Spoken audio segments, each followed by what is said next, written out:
ఆళ్లగడ్డ పట్టణంలో kidnap, blackmail, డబ్బులు వసూళ్లు దందా, దౌర్జన్యాలు పెరిగినట్లు మాజీ ఎమ్మెల్యే గంగుల బ్రిజేంద్రారెడ్డి విమర్శించారు. ఆళ్లగడ్డ మాజీ ఎమ్మెల్యే గంగుల బ్రిజేంద్రారెడ్డి విలేకరుల సమావేశం మంగళవారం నిర్వహించారు.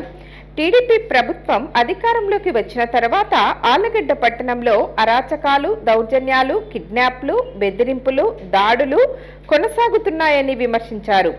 బాధితులు తమకు జరిగిన అన్యాయంపై పోలీసులకు ఫిర్యాదు చేయాలని, బాధితుల వెంట నిలుస్తానని హామీ ఇచ్చారు. ఆళ్లగడ్డలో జరిగే అరాచకాలను అడ్డుకోవడానికి బాధితులు ముందుకు రావాలని కోరారు.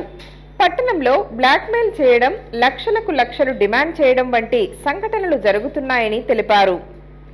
ఎన్నో అన్యాయాలు, ఎన్నో ఆకృత్యాలు ఆళ్లగడ్డలో జరుగుతూ ఉన్నాయి. అవన్నీ కూడా మా దృష్టికి వస్తూ ఉన్నాయి. దయచేసి అందరూ బయటికి రండి. ధైర్యం చేసి బయటికి వచ్చి మీరు కేసు పెడితే మీ వెంట ఎంత దూరమన్నా నిలబడడానికి నేను సిద్ధంగా ఉన్నా. మీ వరకు రావాలంటే ముందు మమ్మల్ని దాటి రావాలనేది ఆలోచించండి. కానీ మీరు బయటికి వచ్చి మీ వాయిస్ వినిపించకపోతే నేను కాదు కదా, ఎవరు కూడా ఏమి చేయలేరు. మీరు బయటికి వచ్చి మీకు జరిగే అన్యాయాన్ని ఒక్కసారి మీరు ఒక ప్రెస్ మీట్ ద్వారానో, లేకపోతే పోలీస్ కంప్లైంట్ ద్వారానో చెప్పుకోలేకపోతే ఎస్పీ గారి ద్వారానో ఎక్కడో చోట మీరు దాన్ని వినిపిస్తే మేము మీ వెంట ఎంత దూరమైనా నిలబడి మీకు న్యాయం జరిగేంత వరకు మీకు అండగా ఉంటాం, మీ కుటుంబానికి అండగా ఉంటామని ప్రతి ఒక్క కార్యకర్తకి, నాయకుడికి, సామాన్య ప్రజలకి ప్రతి ఒక్కరికి కూడా చెప్తా ఉన్నాం. కాబట్టి దయచేసి బయటికి రండి. మనం ఆళ్లగడ్డని అభివృద్ధి చేయాలనుకున్నాము. ఈరోజు ఆళ్లగడ్డని అరాచకం వెళ్తూ ఉంది. ఆ అరాచకాన్ని అరికట్టాలంటే అది మన చేతుల్లో ఉంది, మీ చేతులలో ఉంది. ముఖ్యంగా మీ అందరూ కూడా బయటికి రండి. జరిగిన అన్యాయం, ఎవరికి అన్యాయం జరిగితే వాళ్ళకి అందరం కూడా అండగా నిలబడదాం. నేను ఒక్కడిని కాదు, అందరం కలిసికట్టుగా నిలబడి ఆ కుటుంబానికి న్యాయం చేద్దాం. రేపు మళ్ళీ ఇంకొకరికి అన్యాయం చేయాలంటే భయపడే పరిస్థితి, అలాంటి అరాచకాలు చేయాలంటే భయపడే పరిస్థితి తీసుకొని రావాల్సిన అవసరం ఎంతైనా ఉంది. ఈరోజు ఆళ్లగడ్డలో కేవలం 55 రోజుల్లో మనం చూస్తూ ఉన్నాం ఎన్ని అన్యాయాలు, ఎన్ని ఆకృత్యాలు. ఈరోజు ఎత్తుకపోయి కొట్టడాలు, ఈరోజు ఎవరినంటే వాళ్ళని బ్లాక్మెయిల్ చేసి డబ్బులు అడగడాలు, మీరు డబ్బులు ఇవ్వాల్సిందే, ఇన్ని లక్షలు మాకు కట్టాల్సిందే అని చెప్పి బెదిరింపులు, ఇలాంటివి ఎన్నో చూస్తూ ఉన్నాం. కానీ మీరు బయటకు వచ్చి మాట్లాడకపోతే దీని మీద ఎవరేం చేయగలిగే పరిస్థితి ఉండదు.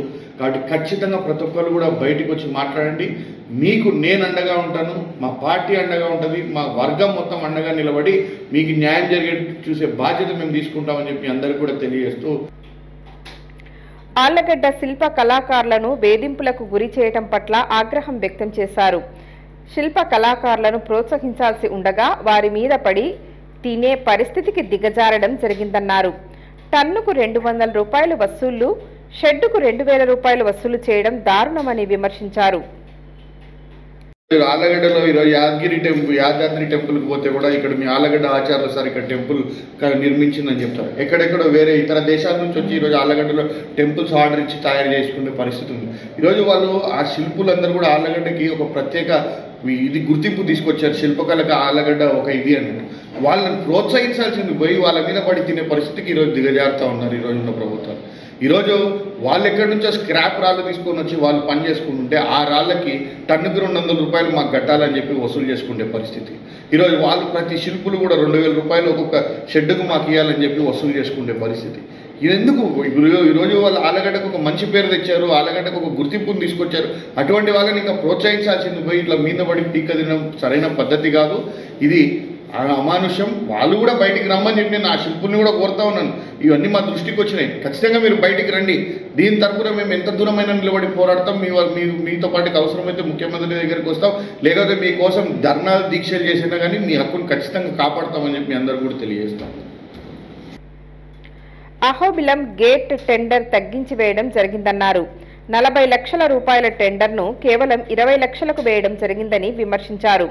రాత్రి 8:30 గంటలు అయితే రౌడీ మూకలు రోడ్లపై తిరిగి ప్రజలను భయభ్రాంతులకు గురి చేస్తున్నారని మండిపడ్డారు. అహోబిలంలో ఒక గేట్ టెండర్కి పోయిన సంవత్సరం 40 లక్షలు పడితే ఈ సంవత్సరం 19,60,000కి వస్తుంది. 20 లక్షల రూపాయలు తగ్గింది కదా గేట్ల టెండరు. మరి ఆ డబ్బు కూడా అదే విధంగా తగ్గుతుందా అని అంటే లేకుండా మళ్ళీ అదే 150 రూపాయలు వసూలు చేసుకుంటూ ఈరోజు తింటా ఉన్నారు. ఈరోజు మన 20 లక్షలు ప్రభుత్వానికి రావాల్సిన 20 లక్షల లాభం ఎవరి జోబులోకి పోయింది? అందరూ కూడా ఆలోచన చేయాలా. ఈరోజు నేను మీడియా సమావేశంలో మాట్లాడుతున్నా, మీడియా మిత్రులకు కానీ ప్రజలకు కానీ ఆళ్లగడ్డలో జరిగే అరాచకాలన్నీ తెలుసు. ఈ ఒక్క గేట్లు కాదు, ఈరోజు అహోబిలంలో జరిగే ఒక్క ఇష్యూ కాదు. ఈరోజు రాష్ట్రమంతటా కూడా ఇట్లనే ఉంది. ఈరోజు ఆళ్ళగడ్డలో అయితే మరీ దారుణంగా ఉంది పరిస్థితి.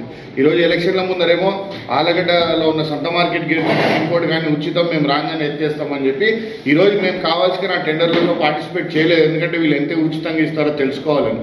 అట్లాంటిది ఈరోజు ఆ గేట్లు కూడా వాళ్ళే పడుకొని వాళ్ళ కార్యకర్తలకు అప్పచెప్పే పరిస్థితుల్లో వాళ్ళు ఉన్నారు.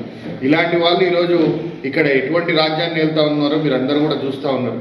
రాత్రి 8-8:30 దాటితే రౌడీ మూకలు రోడ్ల మీదకి ఎక్కి మళ్ళీ తిరిగి 20 ఏళ్ల కిందట ఆళ్ళగడ్డ ఎట్లా ఉందో ఆ పరిస్థితికి ఆళ్ళగడ్డను తిరిగి తీసుకెళ్లే పరిస్థితుల్లో ఉన్నారు. కాబట్టి ఇదందరూ కూడా గమనించాలా. ఈరోజు నేను ఒకటే కోరుతా ఉన్నాను, ఈరోజు చంద్రబాబు నాయుడు దగ్గర నుంచి ఆఖరి స్థాయి కార్యకర్త వరకు కూడా వాళ్ళు ఏ విధంగా ప్రజల్ని దోచుకోవాలనే ఆలోచనలో ఉన్నారు. చెప్పిన మాట కట్టుబడి ఏ విధంగా మనం పనిచేయాలనే ఆలోచన ఎక్కడా లేదు. అందరికీ నమస్కారం. నేను మీ పల్లవి Gowda. Don't forget to subscribe Nandyala Communication.